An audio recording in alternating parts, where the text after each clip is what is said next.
Hello everyone, তো আজকে ছিল আমার দাদার বিয়ে। এখানে আমি রেডি হয়ে গেছি বিয়ে বাড়ি যাওয়ার জন্য। তো রেডি হয়ে চলে এসেছি মামা বাড়িতে, এখান থেকে যাওয়া হবে বিয়ে বাড়ি। তো ফার্স্টে ঢুকেছিলাম নতুন বৌদি বসে। তো এখান থেকে একটু বৌদির সাথে দেখা করে ফটো তুলে আমরা চলে গেছিলাম পকোড়া আর ফুচকার স্টলে। ওখান থেকে পকোড়া কফি ফুচকা খেয়ে আবার ভেতরের দিকে এলাম একটু বিয়ে দেখতে। তো এসে দেখে এখানে শুভদৃষ্টি আর মালা বদল হচ্ছিল।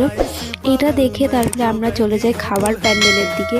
তো গিয়ে খেতে বসে পড়ি, একটু ভিড় ছিল। তো ফার্স্টে যে মেনু কার্ডটা তোমরা একটু দেখে নাও।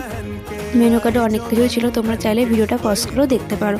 তো ফার্স্টে পড়ে গেল পাতা, জলের বোতল আর টিস্যু। তারপর পাতাটা ধুয়ে নিলাম, চলে আসলো লেবু। তারপরে পাতে পড়ে গেল নানপুরের চানা মশলা, এটা খেতে বেশ ভালোই লাগে।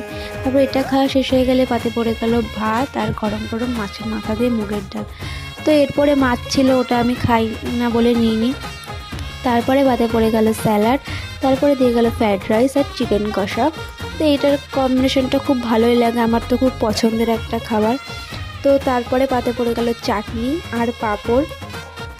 তারপরে ছিল সন্দেশ, রসগোল্লা, যেটা আমি খাই না বলে নিইনি। আর লাস্টে তো ভালোও লাগছিল না। তারপরে দিয়ে গেলো আইসক্রিম আর হচ্ছে পান মশলা। তো খাওয়া কমপ্লিট করে আমরা ভেতরে বিয়ে দেখতে গেলাম।